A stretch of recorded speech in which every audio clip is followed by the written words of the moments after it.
Hi, I'm Quilliam and today we're going to be painting a scene of a shed that is quite close to me where I live in North Canterbury in New Zealand. We're going to make it a pen and wash, or a line and wash if you like to call it that, picture, and we're going to simplify it considerably and let's see how it comes out. This lovely old shed used to be concealed behind a massive macrocarpa hedge. And then suddenly the hedge was gone and it just made such a lovely appealing picture. I thought we should try and paint this. I think we'll do it as a line and wash, and we'll use a sort of a semi-monotone or a fake monotone for the colours for the picture. Right, I think we'll start with a horizontal line, or a not quite horizontal line, for about where the base of the old shed is. So let's just start a little bit below centre, and we'll come from not quite the edge, and we'll just do a jagged line so it looks like it's a bit of grass. We'll bring that line across. Don't want it to be too exaggerated.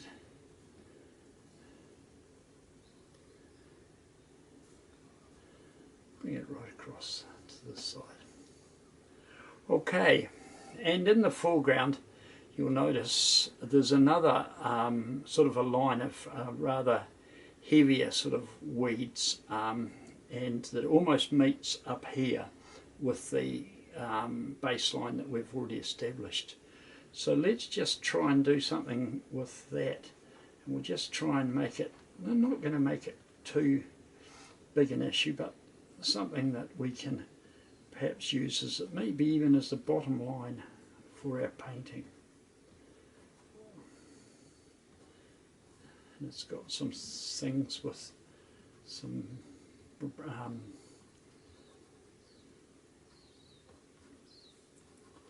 by doing this, if we make this the actual bottom of the work, then we might not need to paint the whole of the picture.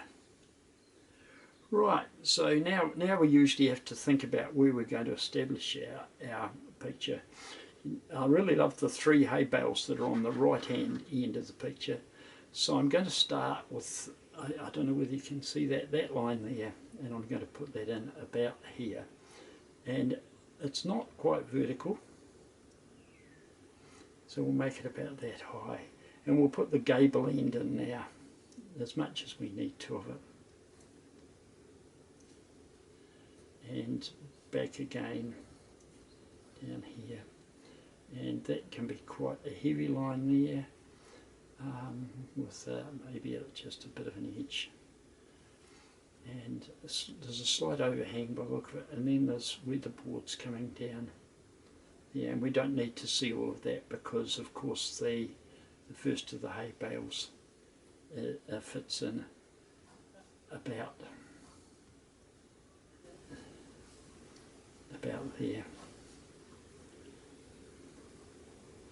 I may as well do those other two bales as well while we're at it.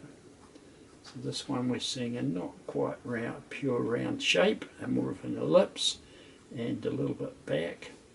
And then the next one comes in about there. And there's a bit of a sort of a swirly pattern in each of them. Right, so we can extend the roof line now, and you can see one of the things I like about this is it's really upsy downsy, sort of a pretty much on its last leg shed. And one of the things I always say when I'm talking to a group if I'm running a workshop is that the last thing you need is straight lines in a picture like this. A lot of people say to me when I'm working with them in a workshop, they say, but I can't even draw a straight line. And I've often said that I think a straight line is probably the last thing that you need.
Right.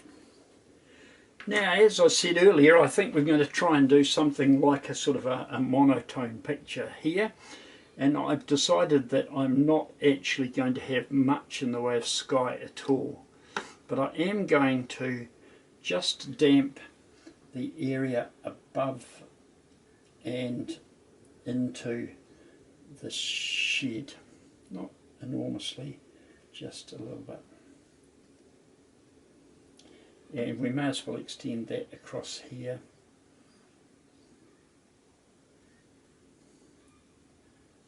And I think that'll do. I'm going to let that dry a little bit. In the meantime, I'm just going to do paint something for the grass that's in front of the shed. Since we're not going to use any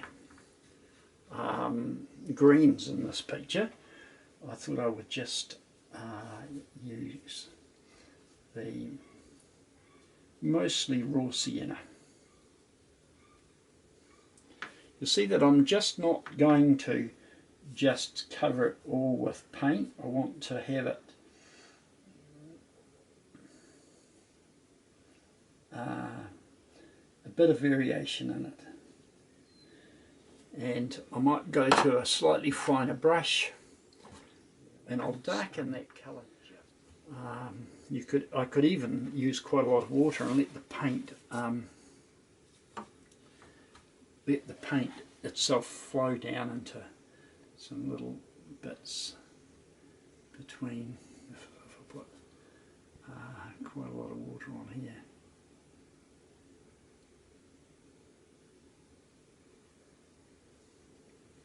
Make this edge a little bit more effective.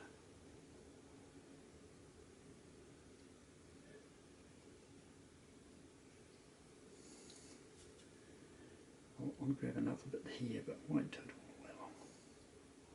There we go. I'm liking that. Even if it runs all the way down, I wouldn't be too upset about it. We'll put some more darks in there. So I'm going to rest that there by just propping something underneath it so it stays at that angle and the water flows there.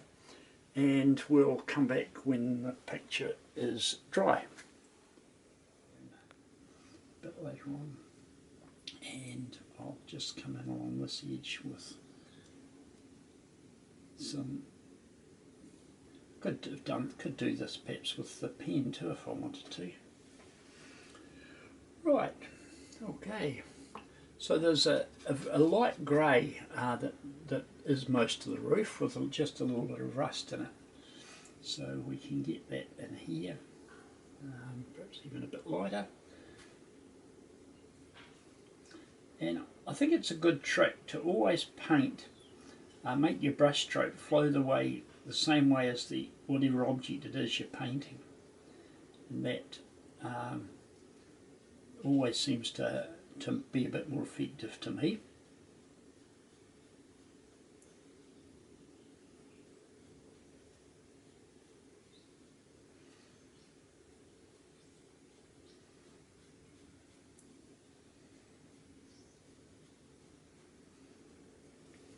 I'll just put a wee bit of maybe slightly rust coloured in. Oh, that one will do. In here. Not that it really matters because the whole painting's in these colours. Now, there's some light greys in here. And there's some browns in places. I'll try and get this. No, I'm going to add a bit more variety to this bit, so I'll go with some darks as well and just add some variety. The next lot's back with the grey. But interestingly, it's got sort of white patches, and so I think that's probably enough there. A dark brown here. and again it's quite patchy.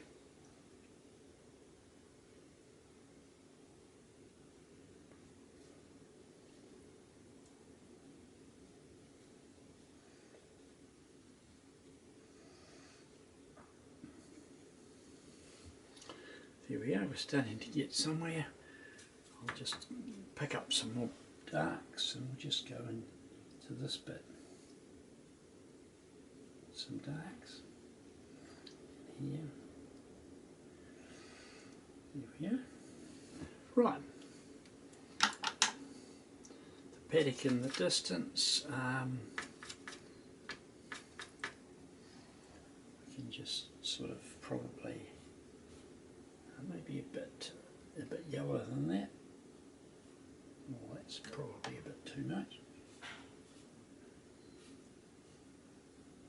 Like that probably looks quite good. And some redder here.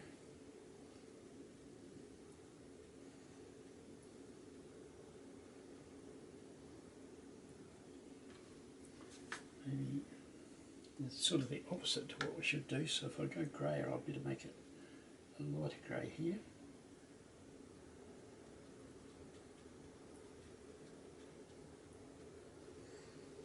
Pick up some darks and just run it along there. Right. The lamp post.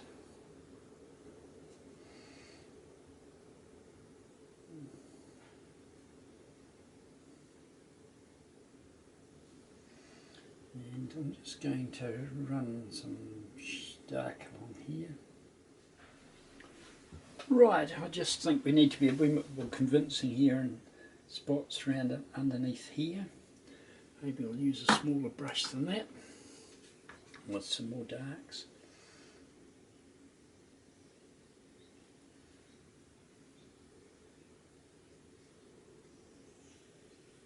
Just shadows really. Perhaps overdid that with that brush, so we'll lift a little bit out. And up in here, just a little bit. I may even just lift that a bit there so it's not quite so pronounced.